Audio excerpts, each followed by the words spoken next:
Olá, alunos do curso de Química Geral.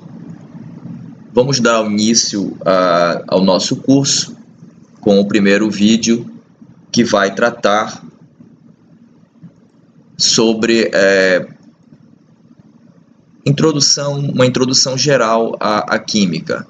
Vamos falar sobre matéria, energia, propriedades físicas e química das substâncias, diferenciar alguns conceitos importantes, misturas, substâncias simples, compostas, e também falar um pouquinho sobre os elementos químicos. A química, como vocês já devem ter tido contato no ensino médio, ela trata da descrição e da medida das propriedades da matéria, bem como das reações químicas, das transformações químicas. Então, ao nosso redor, nós temos diversos materiais. Hoje o homem consegue sintetizar vários tipos de materiais metálicos, plásticos, vidros, e a química está por trás de toda esses processos que levam à formação e à síntese dessas substâncias, desses materiais. A matéria é tudo que você vê, tudo que tem massa, ocupa lugar no espaço. Então, uma medida da quantidade de matéria é a massa, que nós às vezes chamamos de o peso. Então, algo que tem bastante massa, ocupa bastante espaço, a gente diz que é bastante pesado, é um conceito intuitivo, mas massa e peso são fisicamente conceitos diferentes. A energia, ela é algo também um pouco difícil assim de você definir. Todo mundo tem uma ideia do que seja energia. Ela está associada à capacidade de realizar trabalho ou de transferir calor. Então, toda vez que algum movimento é feito, ocorre um impacto, uma explosão, nós pensamos imediatamente que a energia foi liberada. Então, nós estamos ao nosso redor familiarizados com várias formas de energia: energia mecânica, energia elétrica, a energia luminosa. E a química, ela na verdade estuda exatamente as propriedades da matéria, as transformações e a energia que está envolvida nesses processos, nessas transformações que nós chamamos de reações químicas. Bem, duas formas de energia bastante comuns e que também nós vamos falar muito nelas durante o curso é a energia cinética e a energia potencial. A energia cinética é a energia relacionada ao movimento de uma massa, o movimento de um corpo, e é dada pela equação meio de mv², onde m é a massa e v é a velocidade do objeto do corpo que está se movendo. Já a energia potencial está relacionada com a posição que essa massa tem em um campo de forças. Se nós considerarmos aqui uma massa m a uma altura h, ela estará sujeita à ação gravitacional, ao campo de forças da Terra, da gravidade da Terra, e teria então uma energia potencial gravitacional que é dada pela equação mgh, onde mg seria a força peso que estaria atraindo o objeto para a Terra e h é a distância desse objeto. Quanto maior essa altura, maior seria a energia potencial gravitacional. Evidentemente, se você deixa o corpo cair, essa energia potencial vai se transformando em energia cinética. Nós podemos encarar a energia contida no combustível, por exemplo, o carvão, como uma espécie de energia potencial química. Quando você bota esse carvão para queimar, você coloca ele em combustão, ele libera essa energia que estava armazenada na forma das ligações químicas, é liberada sob forma de calor. Então, na verdade, a energia química que está contida nas substâncias pode ser considerada como uma espécie de energia potencial. Quando você tem alguma transformação, duas substâncias reagem se transformando numa outra substância, foi observado, isso na verdade é a raiz do nascimento da química moderna, que não há alteração na massa dos reagentes e dos produtos, ou seja, das substâncias antes e depois da transformação química, nem também durante transformações físicas. Então a matéria no universo ela é constante, ela sempre se conserva. A energia também já é uma observação que está embutida no que nós chamamos da primeira lei da termodinâmica, ela não pode ser criada nem destruída. Então, quando ocorre reação química, o que acontece? Um tipo de energia se transforma em outro tipo. A energia química, né, se transforma em energia calorífica ou energia sonora, se ocorre uma explosão, por exemplo. De acordo com a relação que Einstein estabeleceu entre energia e a massa, né, a famosa equação E igual a mc², onde c é a velocidade da luz, é possível transformar a massa em energia. Isso ocorre em reações nucleares, e uma pequena quantidade de material nuclear, por exemplo, pode liberar uma grande quantidade de energia, certo? Então, hoje, a lei da conservação da matéria e da energia podem ser condensadas numa lei mais abrangente, chamada de Lei da Conservação da Matéria e Energia, que estabelece que a quantidade total de matéria, né, no caso massa, e energia no universo é constante, né? Também é bom enfatizar que essa transformação de massa e energia só ocorre em reações nucleares, que são reações extremamente... ocorrem em temperaturas muito altas, e não são as mesmas reações que acontecem, por exemplo, durante as transformações químicas convencionais, certo? A ordem de grandeza das energias é muito diferente. Então, geralmente, nas reações químicas, nós não vamos nos preocupar com essa conversão de energia, de massa em energia.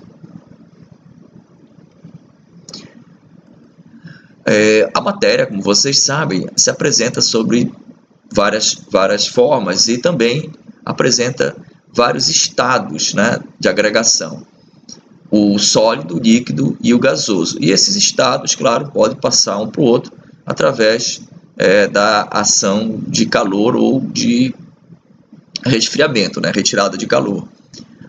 Aqui tem um exemplo, né, da água, né, o estado sólido, o gelo, o líquido e o gasoso. Esse tipo de apresentação nós químicos chamamos como representação macroscópica, é o fenômeno em si, certo? É interessante a gente abordar que na química nós temos três níveis de entendimento dos fenômenos químicos. O macroscópico, que é o que nós estamos vendo aqui, o próprio fenômeno em si, a água evaporando. Um nível representacional, que é a linguagem química, nós podemos escrever isso da forma água, né, molécula de água, ou água no estado líquido, passando o estado de água, vapor. Então, esse subíndice V aqui quer dizer vapor, esse aqui líquido. Então, esse seria o nível representacional que nós usamos muito. Um outro nível, que é o nível talvez mais complexo de se entender, e isso porque envolve conceitos abstratos, é o nível submicroscópico, que é aquele que diz respeito às partículas que compõem a matéria. Para ajudar esse entendimento, hoje nós temos recursos como a simulação computacional, que permite que a gente consiga ter uma visualização desses processos. Vou apresentar aqui uma visualização computacional do estado sólido da água, o gelo. Então, aqui é possível, nós vemos as moléculas de água, né? Os átomos aqui estão representados, esse vermelhão aqui é o átomo de oxigênio, e as bolinhas brancas, o átomo de hidrogênio. Observe, vou parar aqui o vídeo, que existe uma organização, as moléculas estão muito próximas, significa que você tem o estado sólido. Aqui, na representação do estado líquido, as moléculas de água já têm uma liberdade um pouco maior, elas estão próximas, mas não estão arrumadas assim, um arranjo bem coerente, certo? Então, aqui você tem uma certa liberdade de movimento, mas não estão organizadas dessa forma aqui como no estado sólido. E, por fim, no estado gasoso, você tem as moléculas muito afastadas uma das outras, né? Então, o gás apresenta essa propriedade das moléculas estarem praticamente independentes, né, uma das outras, e os choques acontecem muito raramente. E isso dá as características do estado gasoso. Então, essa representação a nível molecular, que a gente chama de nível de entendimento submicroscópico, que é um ponto que hoje em dia a gente pode melhorar muito usando essas ferramentas computacionais. Nós vamos tentar usar isso durante o curso para facilitar o entendimento dos fenômenos químicos. De uma forma geral, a classificação da matéria, ou de tudo que você vê que tem massa e ocupa lugar no espaço, pode ser dividida basicamente em dois tipos, em misturas e substâncias, certo? As misturas, na verdade, seriam uma ou mais substâncias juntas, tá? E já as substâncias seriam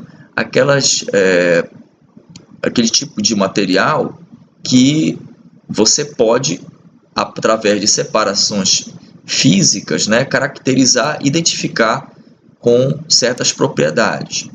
E nós podemos subdividir essas substâncias também em dois tipos, as substâncias compostas e as substâncias simples, que poderia também ser chamado de compostos ou elementos. Existe uma certa confusão entre o termo elemento relacionado à substância simples e elemento químico, mas vamos continuar com essa classificação aqui. Substância simples, as substâncias aqui exemplificadas, temos a água, hidrogênio, oxigênio, o ferro, o cloreto de sódio, são todas substâncias que nós podemos isolar das misturas dos materiais que tem na natureza. Na verdade, na natureza, a matéria se apresenta, na maioria das vezes, na forma de misturas. Então, é raro você encontrar substâncias puras, substâncias simples ou compostas no seu estado puro. Geralmente é preciso usar métodos de separação para conseguir essas substâncias no seu estado mais puro. As substâncias simples, elas apresentam um só tipo de elemento químico. Aqui só tem oxigênio, aqui só tem hidrogênio, aqui só tem ferro. São os elementos químicos, tá? Já as substâncias compostas, elas apresentam dois ou mais tipos de elementos químicos. Aqui tem oxigênio e hidrogênio, aqui tem o sódio e o cloro. Então, os compostos químicos, eles podem ser decompostos por métodos químicos nas substâncias simples. Por isso que, na verdade, isso também são chamados de elementos. Seriam aqueles estados mais simples de apresentação da matéria após sofrerem a decomposição das substâncias compostas. Aqui, por exemplo, tem a decomposição da água. Através de eletrólise, eu posso decompor as moléculas de água em moléculas de hidrogênio e de oxigênio, que são as substâncias simples que, se reagirem, vão formar novamente a água. Já as misturas são composições entre duas ou mais substâncias. Então, aqui tem um exemplo da água com cloreto de sódio, formando uma água salgada, por exemplo, e água e areia. E vocês percebem que aqui eu tenho mais de uma fase. Então, as misturas, elas podem ser homogêneas, quando tem apenas uma fase. O exemplo da água com sal, você apenas observa uma fase, tá? E podem ser heterogêneas, quando você observa mais de uma fase. Você vê uma fase líquida e uma fase sólida da areia, tem essa mistura heterogênea.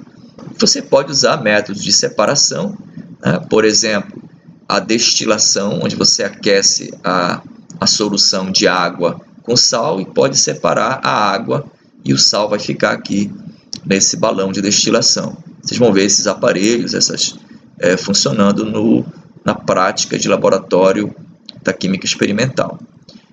E no caso, por exemplo, de misturas heterogêneas, nós podemos usar um método simples de filtração, aqui um funilzinho, um papel, que tem porosidade suficiente para reter areia, e você pode separar a areia da água através desse método de separação física.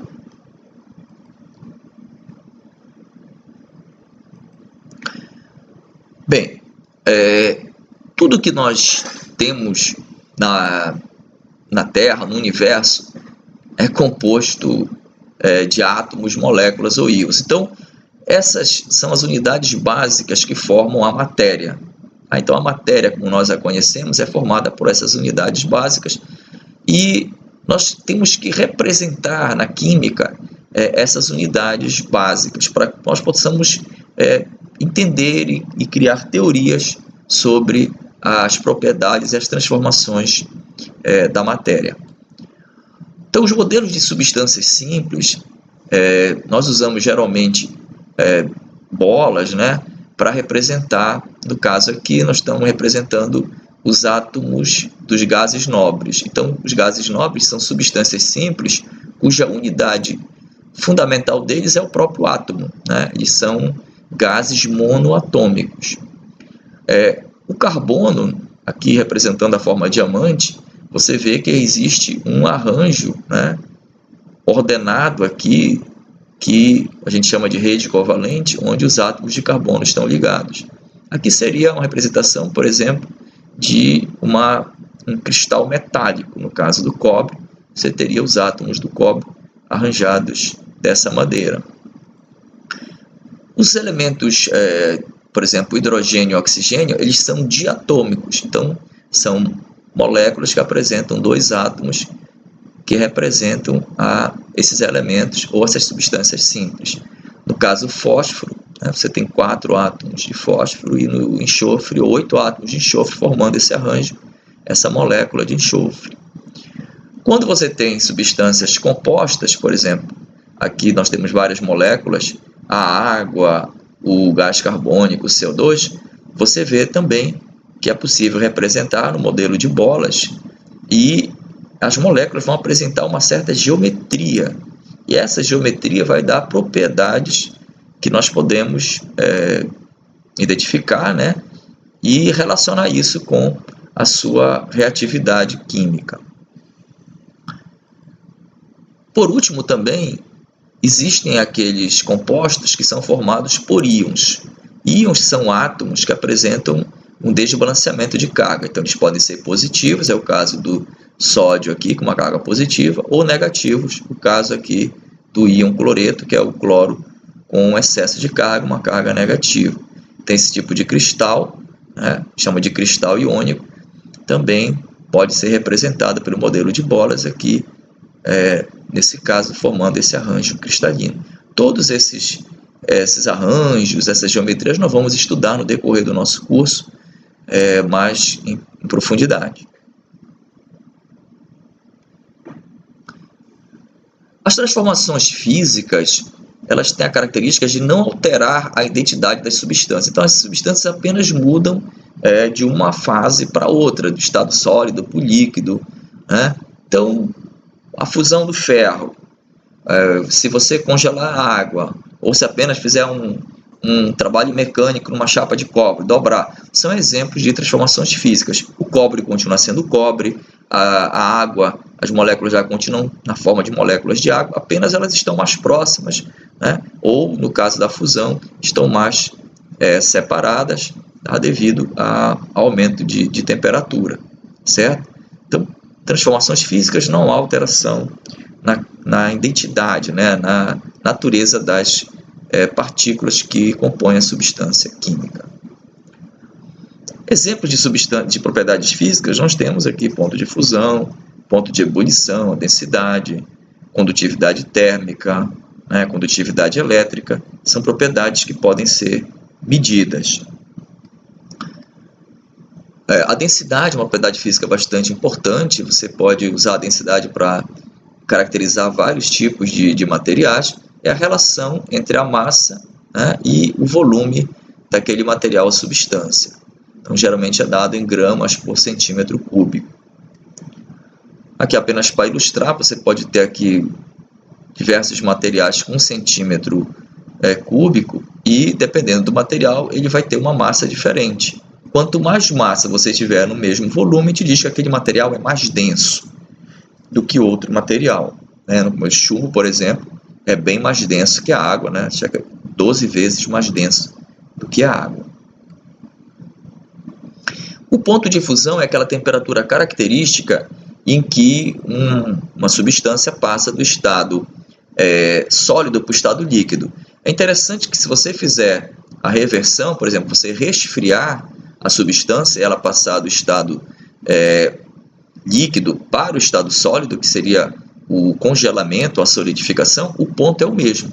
Então, tanto o ponto de fusão como o ponto de solidificação têm o mesmo valor, certo? Isso é uma característica também das propriedades físicas, elas têm essa reversibilidade, né? O ponto de ebulição é semelhante, só que agora é a temperatura em que passa do líquido para o estado de vapor, para o estado gasoso. Também, se você passar do gasoso para o líquido, que é a condensação, o ponto, a temperatura é a mesma. Aqui, apenas para ilustrar, uma curva de aquecimento da água. Então, se eu for aquecendo a água, à medida que eu aqueço aqui, né, vai passando o tempo, inicialmente ela estaria abaixo de zero, na forma sólida de gelo. Quando chegar em 0 graus, a pressão de uma atmosfera, isso é importantíssimo, porque tanto o ponto, mais o ponto de ebulição, um pouco menos o ponto de fusão, eles variam com a pressão. Então, esses valores de 0 e 100 graus são estritamente válidos para a pressão de uma atmosfera. Então, quando estiver a 0 graus, começa a haver a fusão. Ou seja, você vai ter um estado aqui que tem uma mistura de sólido e líquido. O gelo está, entre aspas, derretendo, está fundindo.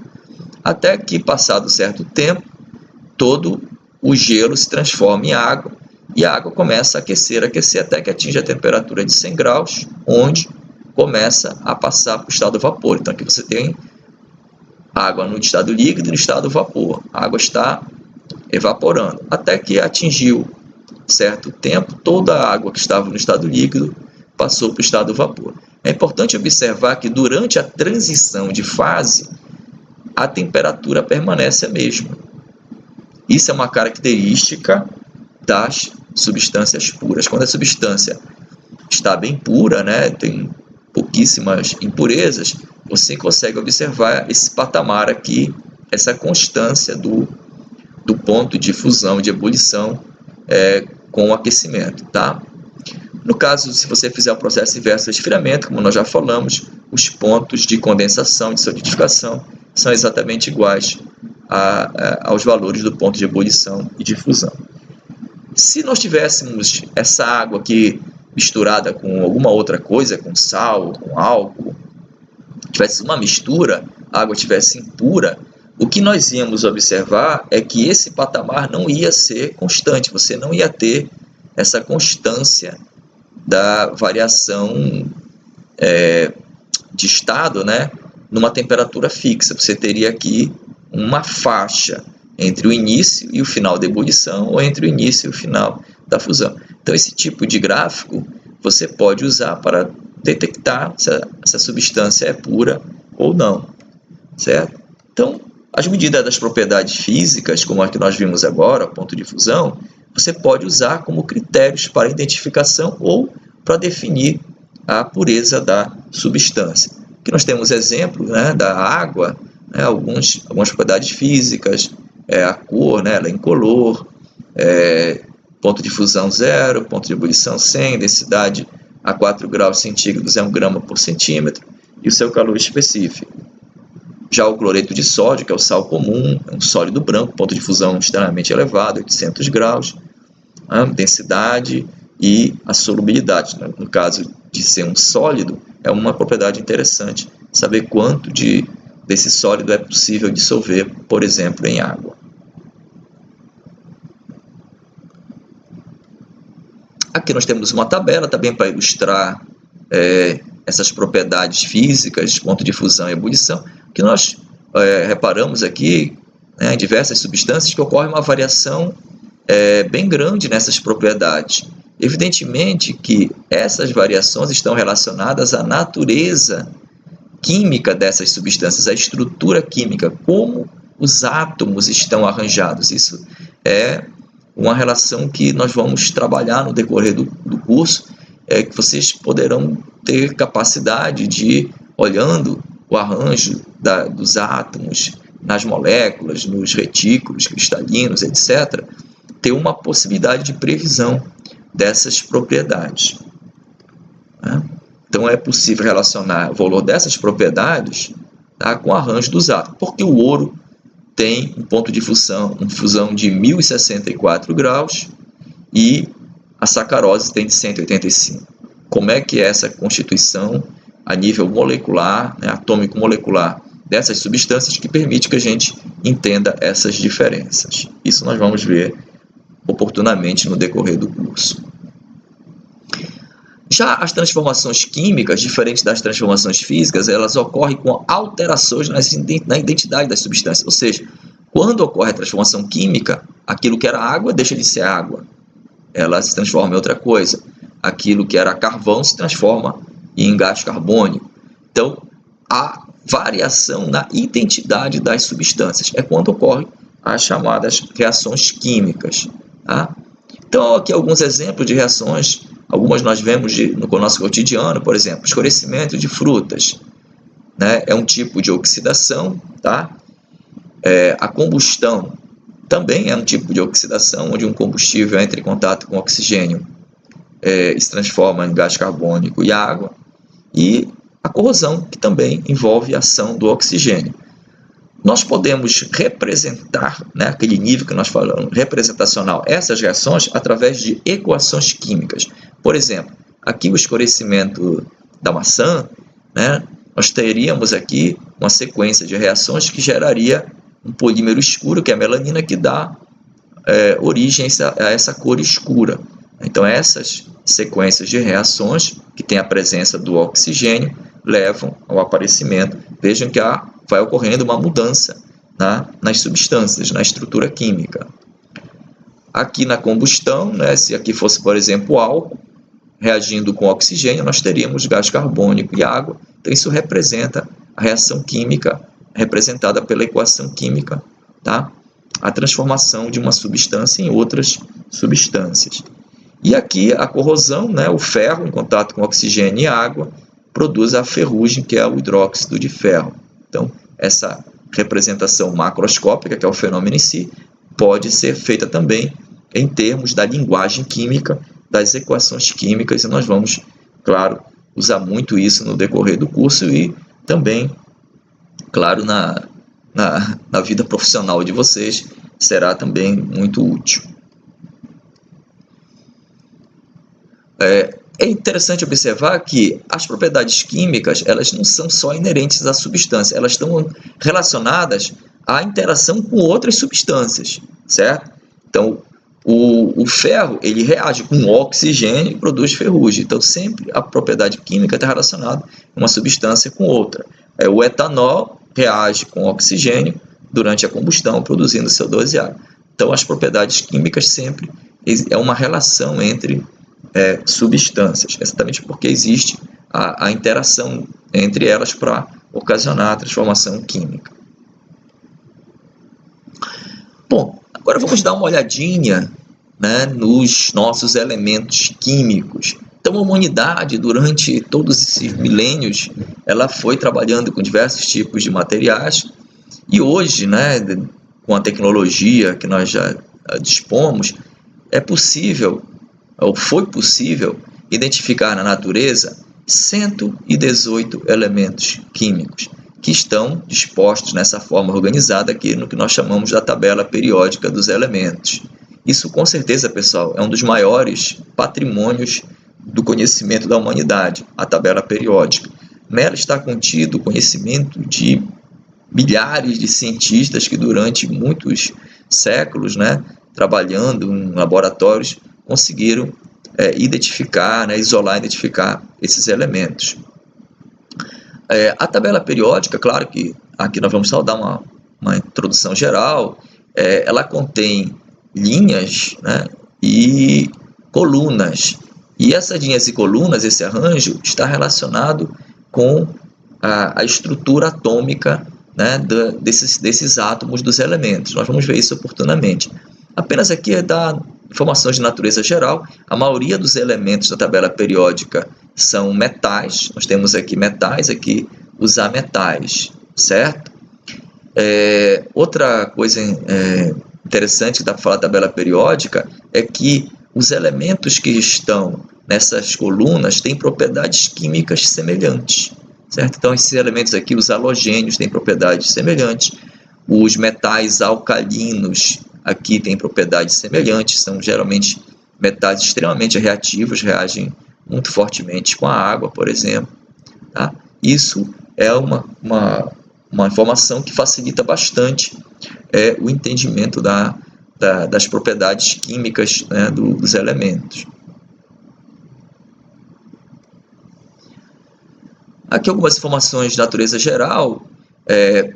O universo, na verdade, ele é algo um pouco complexo, porque apenas 5% da massa do universo a gente pode dizer que é aquela matéria que nós conhecemos, de átomos, né? O resto é matéria escura, energia escura, que até hoje são ainda alvos de pesquisas. Mas desses 5% de massa de átomos que tem no universo, a maioria é de hidrogênio. Então, na verdade, o que mais tem no universo de massa, da maneira que nós conhecemos aqui na Terra, é hidrogênio. Desses 118 elementos, apenas 94 ocorrem naturalmente. Os outros 24 foram sintetizados pelo homem através de reações nucleares feitas em aceleradores de partículas. Geralmente esses elementos têm um tempo de vida muito curto, né? Então eles são mais de natureza assim, investigativa, acadêmica. Ainda não se tem hoje uma aplicabilidade para esses elementos artificiais, né? Alguns até têm uma aplicabilidade, mas a maioria são elementos que têm ainda pouca aplicabilidade. Na verdade, na natureza, como já falamos, esses elementos dificilmente se apresentam na forma pura, certo? Então eles sempre apresentam na forma de compostos, e para que esses elementos fossem isolados, tiveram que haver procedimentos químicos para o isolamento desses elementos. Aqui desse vídeo aqui, é um vídeo muito interessante, ele tenta dar vida, digamos, à tabela periódica, mostrando, digamos, como esses elementos se apresentam, né, digamos, na natureza, ou como eles, algumas aplicações, olha, por exemplo, o cobre na forma de moeda. Então é um vídeo muito bonito. Aqui não dá para ver o áudio dá para ver um pouquinho, não sei se dá para ver um pouco do áudio do vídeo, mas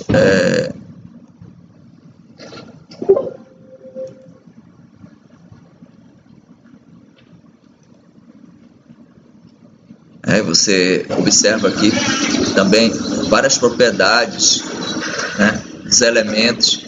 Então, quem aconselha aqueles que estão começando a se apaixonar, se ficarem fascinados pela química, que assistam esse vídeo. É um vídeo muito interessante, que você vai vendo a química da maneira que ela é mesmo.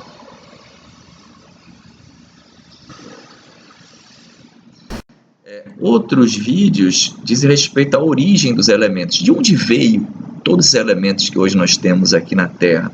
Então, hoje os astrofísicos, os astroquímicos, etc., já têm teorias que permitem dizer de onde vieram os elementos químicos. Apenas para me adiantar um pouco, né, esses elementos, na verdade, vieram dos primórdios da formação do universo e também das estrelas, né? Então, aquela frase que nós somos poeiras de estrelas vem exatamente dessa constatação que esses elementos foram sintetizados nos núcleos das estrelas.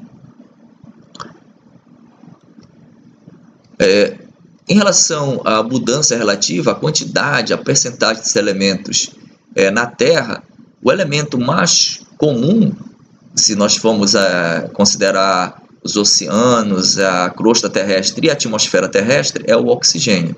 Então, o oxigênio corresponde a 46% de tudo que tem na Terra. Depois vem o silício, alumínio e ferro. Então, veja, não por acaso, silício e oxigênio formam a sílica, que é a areia. Então, a grande parte que tem na Terra, realmente, a grande massa da Terra é de sílica. E depois vem o alumínio e vem o ferro. Depois temos, olha, magnésio, sódio, potássio, em quantidades aqui que chegam a 10%, e os outros elementos em quantidades muito pequenas, né? Esses elementos aqui que são considerados como metais raros, né? Platina, prata, etc., né?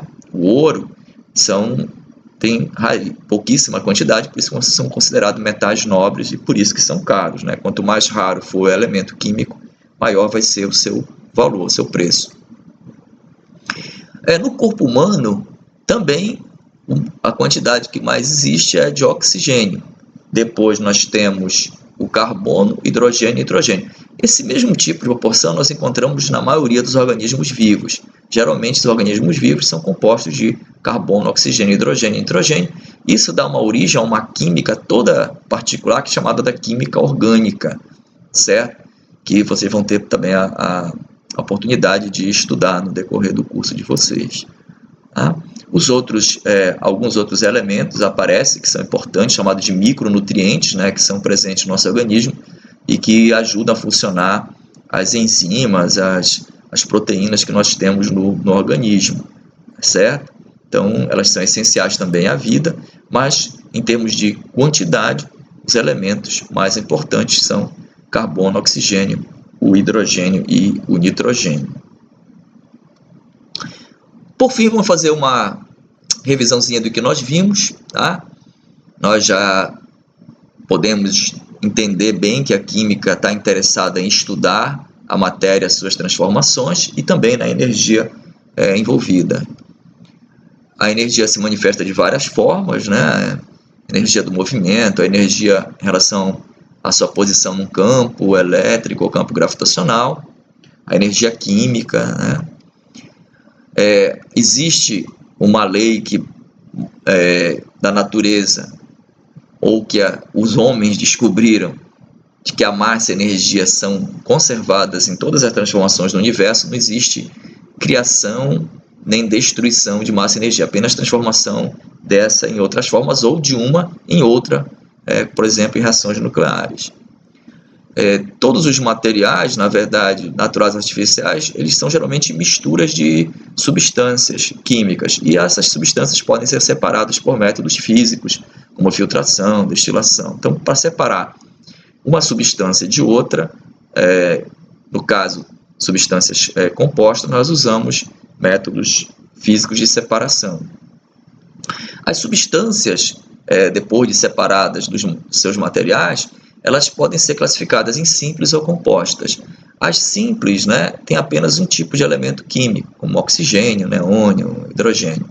E as substâncias compostas, elas contêm 2 ou mais tipos de elementos químicos. Aqui é o exemplo da água, cloreto de sódio. Para você encontrar ou isolar substâncias simples, você tem que decompor a substância composta, né, nos seus elementos, para que você tenha as substâncias simples. As propriedades físicas são aquelas que ocorrem sem alterar a identidade das substâncias, né? Quando ocorre uma transformação física, não ocorre alteração na identidade da substância. E nós temos aqui alguns exemplos de densidade, ponto de fusão e ebulição, que podem ser usados como critério de identificação ou de pureza das substâncias. Já as propriedades químicas, elas estão relacionadas às reações químicas, ou seja, da interação entre uma substância e outra, havendo alteração, claro, na identidade das substâncias, quando ocorre a transformação. A tabela periódica é uma síntese de todo o conhecimento que nós obtivemos durante esses séculos, né, da humanidade, da civilização, e ali os elementos estão dispostos em determinada ordem, em que a posição dos elementos tem uma relação com as suas propriedades químicas. São conhecidos 118 elementos, sendo que apenas 94 são de ocorrência natural e outros 24 foram produzidos artificialmente. E se nós verificamos a abundância relativa desses elementos, a percentagem de massa desses elementos na Terra. Os elementos mais abundantes são oxigênio, silício, alumínio e ferro. Já nos organismos vivos, como no corpo humano, os elementos mais abundantes são oxigênio, carbono, hidrogênio e nitrogênio.